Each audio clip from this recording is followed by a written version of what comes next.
राहुल गांधी भारतीय राजनीति के एक चर्चित नाम है, जिनका करियर गांधी नेहरू परिवार की समृद्ध राजनीतिक विरासत से जुड़ा हुआ है। वे भारतीय राष्ट्रीय कांग्रेस के प्रमुख नेता हैं और देश के पूर्व प्रधानमंत्री जवाहरलाल नेहरू के परपोते, इंदिरा गांधी के नाती और राजीव गांधी के पुत्र हैं। उनकी राजनीतिक यात्रा 2004 में शुरू हुई और यह उतार चढ़ाव, चुनौतियों और बदलाव छवि की कहानी है। इस लेख में हम उनके राजनीतिक करियर के विभिन्न चरणों, उपलब्धियों, असफलताओं और उनकी वर्तमान भूमिका पर विस्तार से चर्चा करेंगे। राजनीति में प्रवेश, पहला कदम 2004। राहुल गांधी ने औपचारिक रूप से 2004 में राजनीति में कदम रखा, जब उन्होंने उत्तर प्रदेश की अमेठी लोकसभा क्षेत्र से चुनाव लड़ा। यह सीट उनके परिवार की पारंपरिक गढ़ रही थी। उनके पिता राजीव गांधी और मां सोनिया गांधी ने भी यहीं से अपनी राजनीतिक पारी की शुरुआत की। 2004 के लोकसभा चुनाव में उनकी जीत कोई आश्चर्य की बात नहीं थी, लेकिन यह कांग्रेस के लिए एक नए युग की शुरुआत का संकेत था। उस समय संयुक्त प्रगतिशील गठबंधन यानी यूपीए सत्ता में आई थी और राहुल गांधी को युवा नेतृत्व के प्रतीक के रूप में देखा गया था। शुरुआती दिनों में राहुल गांधी ने खुद को संगठनात्मक कामों तक सीमित रखा। वे संसद में ज्यादा सक्रिय नहीं दिखे, बल्कि पार्टी के भीतर सुधार और युवाओं को जोड़ने पर ध्यान केंद्रित किया। उनकी सादगी और लोगों को सीधे जोड़ने की कोशिश ने उन्हें आम कार्यकर्ताओं के बीच लोकप्रिय बनाया। युवा कांग्रेस और एनएसयूआई का पुनर्जन्म 2007 से 2013। 2007 में राहुल गांधी को कांग्रेस का महासचिव बनाया गया और उन्हें युवा कांग्रेस और भारतीय राष्ट्रीय छात्र संघ यानी एनएसयूआई की जिम्मेदारी सौंपी गई। यह उनके करियर का एक महत्वपूर्ण मोड़ था। उन्होंने इन संगठनों में आंतरिक लोकतंत्र को बढ़ावा देने की कोशिश की। पहले जहां इन संगठनों में नियुक्तियां प्रभाव और वरिष्ठ नेताओं की सिफारिश से होती थी, वहीं राहुल ने युवाओं के लिए खुली भर्ती और चुनाव की प्रक्रिया शुरू। इसका मकसद था कि नए और प्रभावशाली लोग पार्टी में आगे आए। इस दौरान उन्होंने देश भर में दौरा किया और युवाओं को राजनीति में सक्रिय होने के लिए प्रेरित किया। उनकी ये पहल कुछ हद तक सफल रही, क्योंकि युवा कांग्रेस की सदस्यता बढ़ी और नए चेहरों को मौका मिला। हालांकि आलोचकों का कहना था कि यह बदलाव सतही था और संगठन में गहरे सुधार नहीं हो सके। फिर भी इसने राहुल गांधी को एक ऐसे नेता के रूप में स्थापित किया जो पार्टी को आधुनिक बनाने की कोशिश कर रहा था।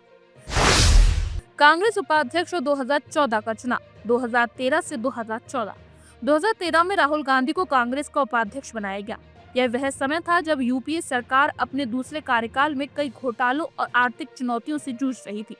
राहुल ने सरकार की नीतियों का बचाव करने की कोशिश की, लेकिन उनकी भूमिका सीमित रही, क्योंकि सोनिया गांधी और तत्कालीन प्रधानमंत्री मनमोहन सिंह मुख्य निर्णय ले रहे थे। फिर भी उन्होंने गरीबी उन्मूलन और सामाजिक कल्याण जैसे मुद्दों पर जोर दिया। 2014 का लोकसभा चुनाव राहुल गांधी के करियर का पहला बड़ा इम्तिहान था। वे कांग्रेस के चुनाव अभियान के चेहरे थे। इस चुनाव में भारतीय जनता पार्टी ने नरेंद्र मोदी को अपना नेता घोषित किया था और एक मजबूत लहर उनके पक्ष में थी। राहुल ने भ्रष्टाचार, बेरोजगारी और सामाजिक न्याय के मुद्दे उठाए, लेकिन उनकी रणनीति प्रभावी नहीं रही। कांग्रेस को मात्र 44 सीटें मिली, जो उसका अब तक का सबसे खराब प्रदर्शन था। राहुल ने हार की जिम्मेदारी ली, लेकिन उनकी नेतृत्व क्षमता पर सवाल उठने लगे। कांग्रेस अध्यक्ष, उतार चढ़ाव का दौर 2017 से 2019। दिसंबर 2017 में राहुल गांधी को कांग्रेस का अध्यक्ष चुना गया। यह उनके करियर का सबसे महत्वपूर्ण पद था। अध्यक्ष बनते ही उन्होंने संगठन में बदलाव की कोशिश की और भाजपा के खिलाफ आक्रामक रूप अपनाया। 2018 में कर्नाटक, राजस्थान, मध्य प्रदेश और छत्तीसगढ़ के विधानसभा चुनावों में कांग्रेस की जीत ने उनके नेतृत्व को बल दिया। खासतौर पर चौकीदार चोर है नारा, जो राफेल डील घोटाले के आरोपों पर आधारित था, काफी चर्चित हुआ। हालांकि 2019 का लोकसभा चुनाव उनके लिए एक और बड़ा झटका लेकर आया। इस बार भी भाजपा ने प्रचंड बहुमत हासिल की और कांग्रेस केवल 52 सीटों पर जीत सकी। राहुल खुद अमेठी से हार गए। हालांकि वे केरल और वायनाड से जीते। इस हार के बाद उन्होंने अध्यक्ष पद से इस्तीफा दे दिया। अपने इस्तीफे के बाद उन्होंने कहा कि पार्टी को नई दिशा देने के लिए एक नया नेतृत्व चाहिए। इस कदम को कुछ ने उनकी कमजोरी माना, तो कुछ ने इसे नैतिकता का उदाहरण बताया। भारत जोड़ो यात्रा और पुनर्जनन 2022 से 2023। अध्यक्ष पद छोड़ने के बाद राहुल गांधी ने खुद को जमीनी स्तर पर सक्रिय किया। सितंबर 2022 में शुरू हुई भारत जोड़ो यात्रा उनके करियर का एक ऐतिहासिक कदम था। इस 4000 किलोमीटर की पैदल यात्रा में वे कन्याकुमारी से कश्मीर तक गए और इसका मकसद सिर्फ देश की एकता का था, भाईचारे और कांग्रेस की विचारधारा को बढ़ावा देना था। इस दौरान वे किसानों, मजदूरों, युवाओं और महिलाओं से मिले और उनकी समस्याएं सुनी। यात्रा ने उनकी छवि को एक गंभीर और समर्पित नेता के रूप में बदला। सोशल मीडिया पर उनकी लोकप्रियता बढ़ी और कांग्रेस कार्यकर्ताओं में नई ऊर्जा आई। 2023 में कर्नाटक विधानसभा चुनाव में कांग्रेस की जीत को इस यात्रा का परिणाम माना गया। इसके बाद भारत जोड़ो न्याय यात्रा ने भी उनकी सक्रियता को बनाए रखा। वर्तमान भूमिका विपक्ष के नेता। 2024 के लोकसभा चुनाव में कांग्रेस ने बेहतर प्रदर्शन किया और 99 सीटें जीती। राहुल गांधी वायनाड से फिर जीते और लोकसभा में विपक्षी नेता बने। मार्च 2025 तक वे केंद्र की भाजपा सरकार की नीतियों जैसे महंगाई, बेरोजगारी और किसान संकट पर तीखी आलोचना कर रहे हैं। वे विपक्षी गठबंधन को मजबूत करने की कोशिश कर रहे हैं ताकि 2029 के चुनाव में भाजपा को चुनौती दी जा सके। उपलब्धियां और चुनौतियां। राहुल गांधी के करियर की प्रमुख उपलब्धियों में युवा कांग्रेस का पुनर्जनन, भारत जोड़ो यात्रा और कुछ राज्यों में पार्टी की वापसी शामिल है।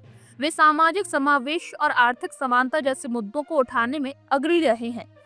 हालांकि उनकी सबसे बड़ी चुनौती भाजपा की मजबूत संगठनात्मक शक्ति और नरेंद्र मोदी की लोकप्रियता से मुकाबला करना है। उनकी नेतृत्व शैली पर सवाल और संगठन में आंतरिक एकता की कमी भी उनके सामने बड़ी बाधाएं हैं। राहुल गांधी का राजनीतिक करियर एक ऐसी यात्रा है जो आशाओं, असफलताओं और पुनर्जनन से भरी है। वे एक ऐसे नेता हैं जो अपनी पारिवारिक विरासत को आगे बढ़ाने के साथ साथ आधुनिक भारत की चुनौतियों से जूझ रहे हैं। उनका भविष्य इस बात पर निर्भर करता है कि वे कांग्रेस को कितना मजबूत कर पाते हैं और देश की जनता के बीच अपनी विश्वसनीयता कितनी बढ़ा पाते हैं। उनकी कहानी अभी अधूरी है और आने वाला समय ही बताएगा कि वे भारतीय राजनीति में कितना प्रभाव छोड़ पाते हैं। आपने नरेंद्र मोदी जी के इंटरव्यू देखे वो जो चमचों वाले इंटरव्यू हैं, देखे नहीं देखे?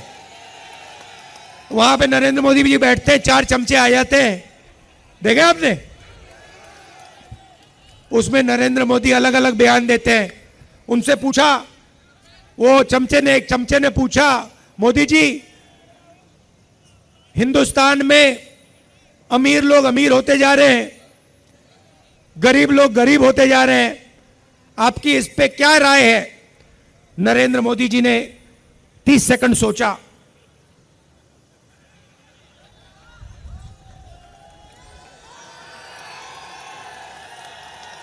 फिर कहते हैं, क्या मैं सबको गरीब कर दूं? अच्छा देखो, कन्हैया है यहां पे। अब कभी कभी मेरे से मिलने आता है, बातचीत होती है, कभी कभी इंटरनेशनल रिलेशंस पे बात हो जाती है, कभी गरीबी पे बात हो जाती है। कन्हैया में अलग अलग लेवल की समझ है,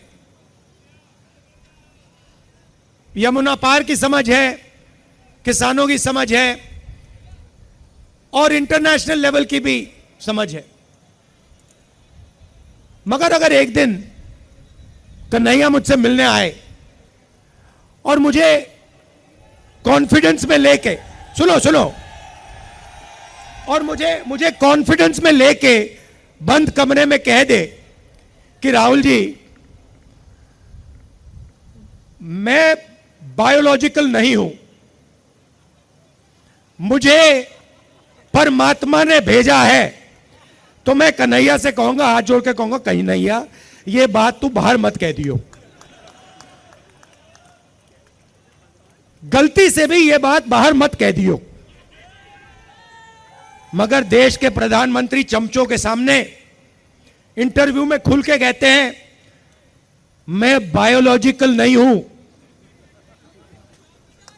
मैं बायोलॉजिकल नहीं हूं। जैसे आप सब हिंदुस्तान के की जनता, सारे जीव जो बायोलॉजिकल हैं, उनको नरेंद्र मोदी जी कहते हैं कि भैया आप सब बायोलॉजिकल हो, मैं बायोलॉजिकल नहीं हूं, मुझे परमात्मा ने ऊपर से भेजा है, मिशन के लिए भेजा है। अब अगर भैया सड़क पे आपको ये कोई कह दे तो आप उसे क्या कहोगे? क्या कहोगे? उसे कहोगे भैया माफ करो, काम अपना करो, हमें अपना काम करने दो। और उनके चमचे क्या कहते हैं? वाह वाह वाह वाह वाह, क्या बात बोली, परमात्मा ने भेजा है, प्रधानमंत्री को परमात्मा ने भेजा। भैया कैसा भेजा है? कोविड के समय कहता है थाली बजा दो, परमात्मा ने भेजा। और कोविड के समय कहते हैं लाशों की ढेर पड़ी हैं गंगा में, यहां पे यमुना पार हजारों लोग अस्पतालों के सामने, अंदर नहीं सामने लेटकर आखिरी सांस तोड़ रहे हैं। और प्रधानमंत्री आते हैं, कहते हैं भाइयों और बहनों,